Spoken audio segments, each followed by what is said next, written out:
Hey everyone, I am in Dorado Hills. I'm at one of PG&E's tents that is a community resource center for people who've lost power. More than 50,000 people lost power in El Dorado County, and joining me is Brandy Merlot, who is a representative from PG&E. Brandy, what can you tell me about what's going on here? What are people generally coming in for? Anything surprising that you weren't expected people to charge in, for instance? You know, a lot of people have been coming in to charge their phones or tablets. A lot of customers with kids. Someone here yesterday was charging their portable oxygen machine. Oh, wow. So a lot of great stuff like that. That's what this place is designed for. It's designed to allow for seating and allow for people to plug in. There's water here. There's cooling available if they need it. So those types of things. And people have lost power in this area. They're coming in here for this. I'm sure they have a lot of questions. Main question, when are they getting power back? What do you tell them? Absolutely. So right now we're still waiting for the all clear on the weather, and then we'll start patrolling out in the area. And once we do that, we will start restoring power as soon as it's safe to do so. So we'll patrol an area, deem it clear, restore those customers, and so forth down the line. So we're really working to get them back on as soon as it's safe to do so, and we're hoping to start patrolling very soon. One of the things that we noticed yesterday, Tyler and I were driving through Sonoma County, and we saw a lot of power lines that seemed to be obstructed or touching trees and tree branches.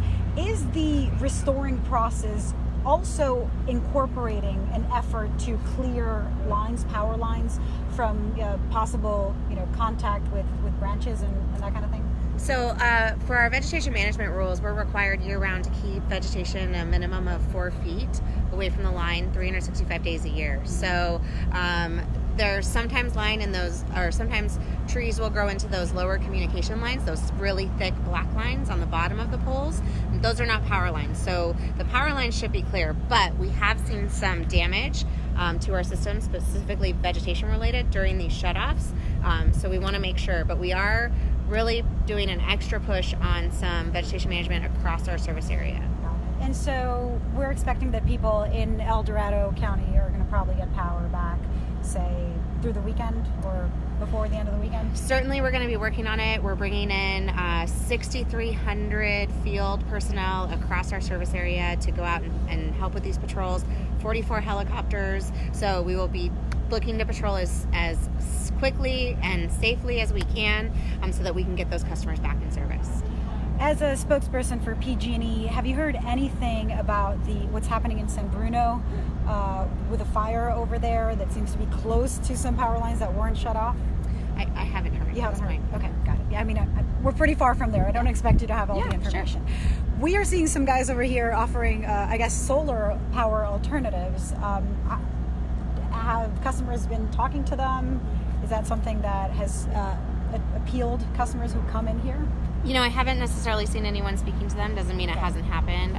But certainly we want customers with solar to understand that unless they have the proper battery system set up, it actually their solar panels don't actually work during a shutoff. So we want to make sure that they are getting the correct information. Got it. Well, we're going to go get that information from this company, V3. Thank you so much. Really appreciate your time. And good luck. How long are you going to be open today? 8 to 8, and we'll be here again tomorrow. Got it. So today, tomorrow, if you're there's another one in Placerville. Yeah, there's another one at the fairgrounds in Placerville. We're welcoming all customers to come by. Got it. So it's this one in El Dorado Hills and another one in Placerville. All the information is online. PG&E is providing that. Now I'm walking over to the guys who brought this van, V3 Electric. It is a solar energy company. As all of you know, obviously, because I can't talk enough about it, I am from San Juan, Puerto Rico. And after Hurricane Maria, one of the stories we did was about solar energy. Currently, I know that Tesla has been really involved in bringing and working with people in Puerto Rico to create an alternative, a different kind of grid. There's a lot of questions that people have when it comes to solar energy. Can you get fully off the grid? California and Puerto Rico are different places. Puerto Rico certainly has a lot of sunlight throughout the year. It's kind of the perfect place for solar energy. It's costly, but of course, what has been even more costly is keeping up with a completely deteriorated grid in Puerto Rico. We're not talking about Maria. We're talking about the shutoffs by PG&E.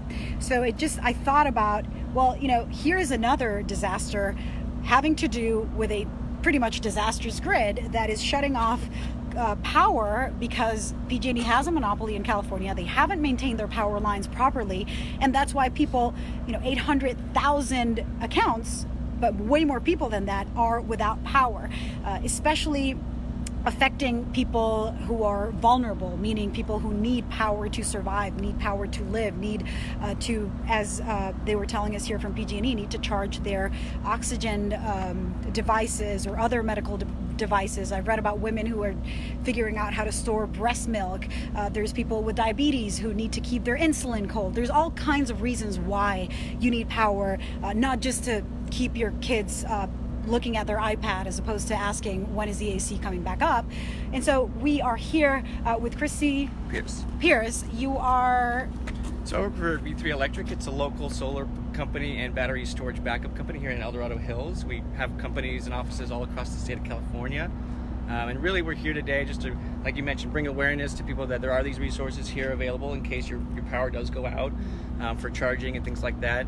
But more importantly, like you were mentioning earlier, it's about the why. And at the end of the day, we exist because we want to provide choice back to the consumers. Right. To give them that opportunity to be able to find those alternative energy solutions, because they do exist, and a lot of people still don't know that. With solar, certainly, you can start to move away from your utility company, start to offset that consumption. And then you pair that with battery backup and storage, and you're able to actually still keep your lights on in a scenario like this when the grid does go down. And so a lot of people right now we're getting inundated with calls, people wanting to get more information about battery backup, but also understand, how do I start moving away from this dependency on utility companies? Because in a scenario like this, you have no choice. And we've realized that no matter if it's really the wind, the wildfires, the faulty equipment, it's not really about any of that. It's about choice and the fact that we've lost that ability to have that choice and that say in these types of scenarios. And that's what we're trying to bring awareness to today. So I think one of the main questions, and I'm inviting also all of you guys to join us to ask questions. I have Jose Ortiz actually asking the first question on Facebook Live. He says, what do they do? I guess, what does the company do with all the money? So let's backtrack a little bit to answer that question, and let's go back to the basics. So I think the main question that people have is, can, at this point, 2019 in California, in a place like Dorado Hills or Placerville or Sacramento or anywhere, can you actually go completely off the grid? Is that something that you guys have been able to do? Have you installed panels and batteries at a home that has effectively gone off the grid? So that's a great question. It's still very difficult today to be 100% off grid.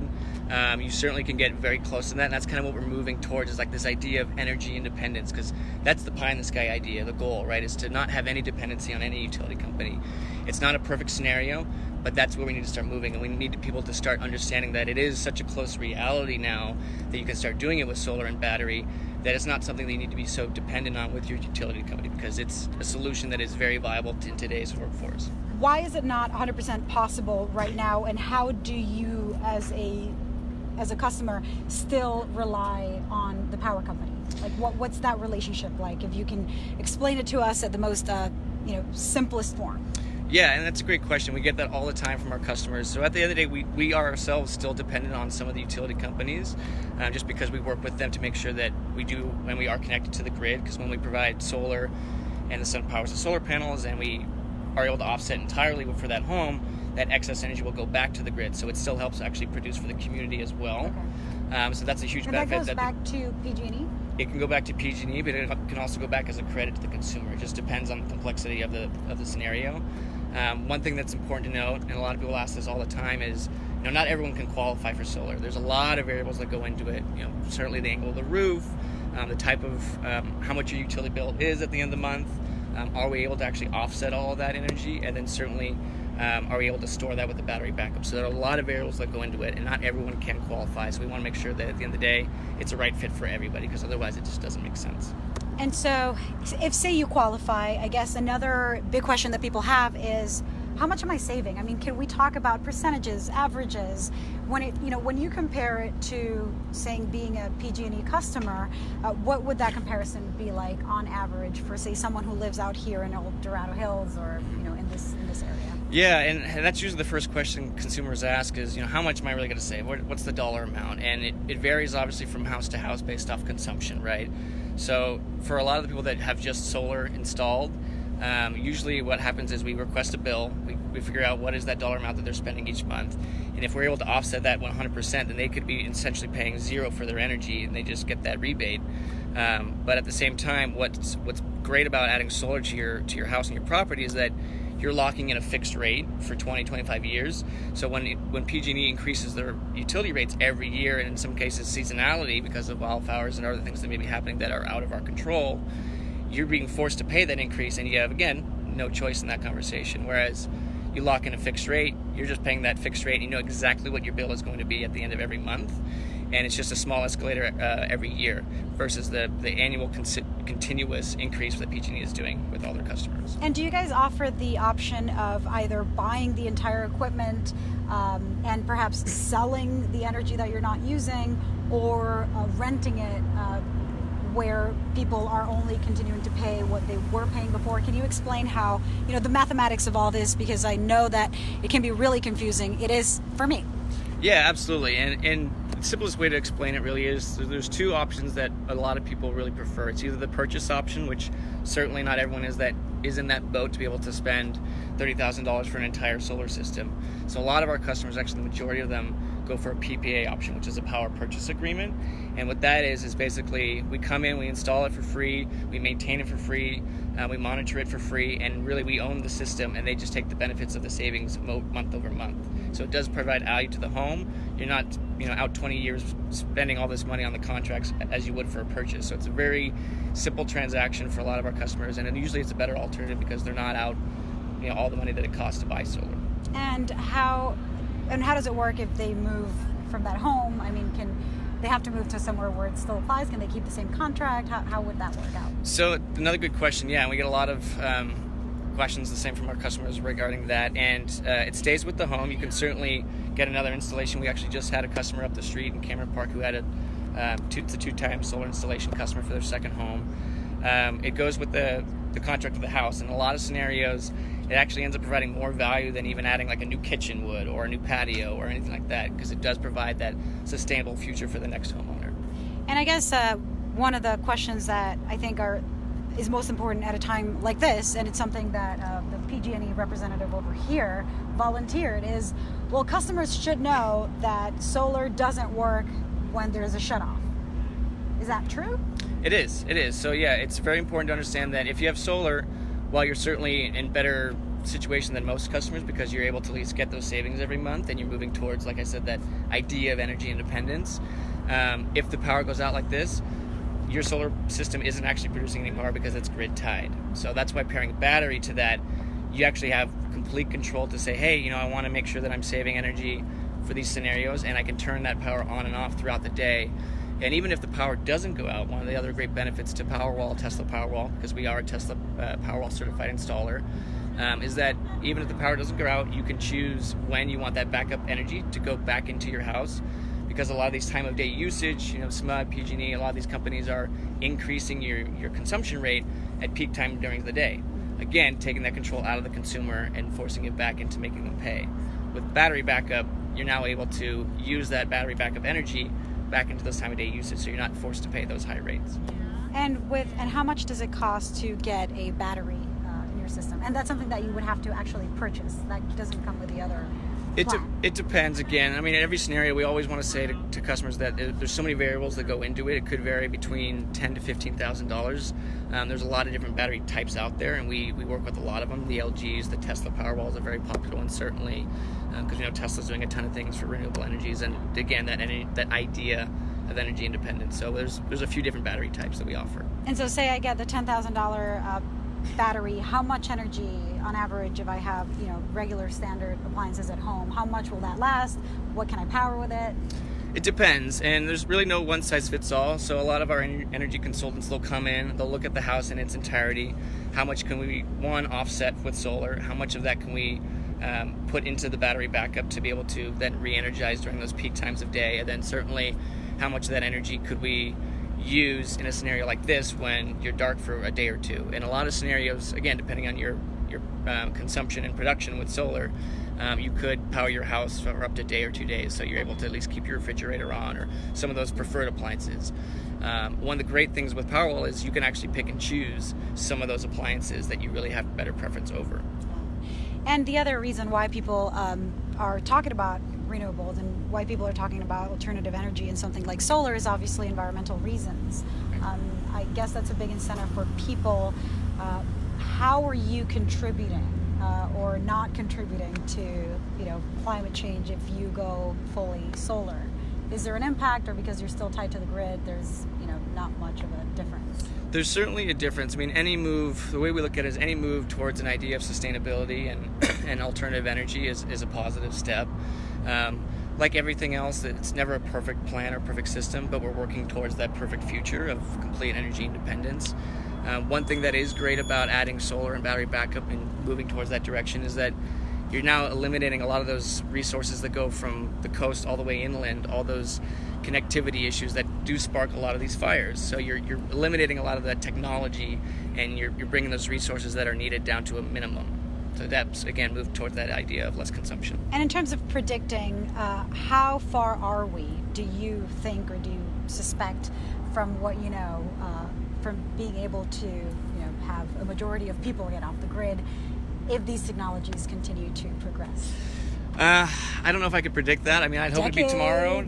Years, well, so solar's been around for years. 30, 40 years, and it's been a slow adoption. We've seen a huge increase in the last 10 years, certainly, and we know by 2020, the state of California is mandating every new home has solar. So certainly the urgency is now to get it before it's a mandate, so you can still take those tax benefits. But in terms of complete disconnection, you can do it. It does work in some scenarios. It is difficult, but the more we move towards this now and start putting pressure on utility companies to start moving in that belief and start buying into that ideal, the quicker that is going to become a reality. Well, I'm going to take a look and see if there's some other questions. Let's see. We had the money question that I'm not sure if that was for PG&E. Don't be afraid to cut someone off, PG&E. That's a comment. Why isn't PG&E upgrading the power grid with the amount of money that we pay every month? Solar is good, but when power is down, it's not helping. We need a permanent solution, not a Band-Aid. It sounds like a question for PG&E. Yeah, the Band-Aid is a big conversation that we hear a lot, even on our social channels as well. And we see this problem happen over and over again. I mean, this isn't a new thing. When I was growing up, it was California blackouts because there was an energy shortage. Now it's preventative because there's potential wildfire threats with wind. And I know PG&E is now putting out a ton more technology all across the state to monitor for potential wildfire risk. It's going backwards again because now we're putting out more equipment to these locations to help monitor these potential threats versus, to this consumer's point, the Band-Aid. It's a Band-Aid. It's not addressing the actual issue, which is choice. There's no choice for the consumer. For them, it's 100% profitability. And we just saw this past week, they paid billions of dollars in dividends out to their shareholders instead of putting those resources towards fixing the problem, not putting out another Band-Aid. And so we'll continue to see that until the public puts out more pressure on these utility companies to do the right thing. Well, I'm going to go continue covering these shutoffs and finding stories. Please send us your ideas, your questions. We'll answer everything we can, and if not, we're going to go find the experts like Chrissy here. And watch our live coverage. We're around the clock on abc10.com, on ABC's Facebook, ABC10's Facebook page, on Twitter. We're on all media, Instagram. Our reporters are throughout the entire region that's without power. So send us your questions and stay tuned. Thank you so much, Chrissy. Thank you. Thank you, guys. Oh, Jose says 100% correct. All right.